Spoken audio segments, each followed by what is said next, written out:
Yung buhay ng estudyante ka, oo naman, ang sarap niyan. May pagkain na, tatanungin ka na lang kung gusto mo ba yung ulam na yon at kung hindi, kung meron pang ibang pwedeng iluto, iluluto yun ng mama mo sa'yo.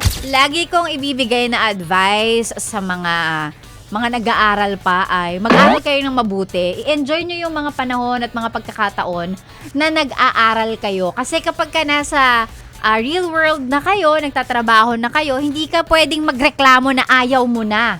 Pag sinabi mong ayaw mo na, ibig sabihin nun, magre-resign ka na eh.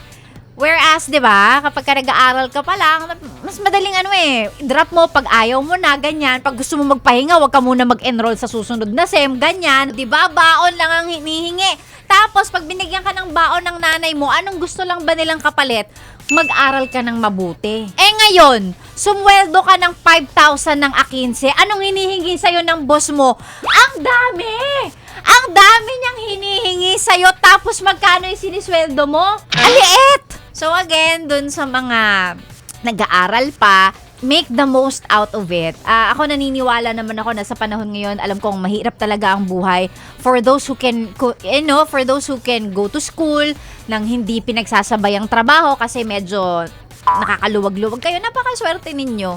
'Di ba? And I'm sure yung mga iba dyan na mas piniling magtrabaho kaysa mag-aral, if they are given the chance, sure ako tatapusin din nila yung studies nila. So if nag-aaral ka pa, estudyante ka pa at the moment, make the most out of it. I'm not saying na dapat maging honor student ka because hindi din naman yan ang magde-define, no, kung sino ka as a person. Basta make the most out of your schooling.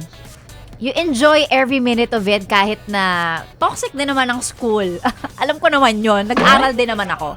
Yung buhay ng estudyante ka, oo naman, ang sarap niyan. Kakasabi lang ni Tolits, yung pag-uwi mo ng bahay, may pagkain na, tatanungin ka na lang kung gusto mo ba yung ulam na yon at kung hindi, kung meron pang ibang pwedeng iluto, iluluto yun ng mama mo sa'yo. Sarap! Grabe, tulog pagkatapos kumain, tapos ang gising kinabukasan na, hindi gagawa ng homework. Okay, ako kasi gumagawa ako ng homework eh. So, hindi ako natutulog agad. Sipag ako eh. Like, I'm very grade conscious nung nag-aaral ako. Because yun din yung nasa isip ko. I mean, mag-aaral ka na ilang taon lang. Tapos pagkatapos nun, magtatrabaho ka na buong buhay mo. So, i-enjoy mo na siya. 'Di ba? Pagka nakapag-aral ka, I mean, may bala tayo, kumbaga. May bala tayo sa gera. Yun. So, yan. Sa mga nag-aaral pa lang, i-enjoy nyo yan. Kaming mga nagtatrabaho, na inggit kami sa inyo.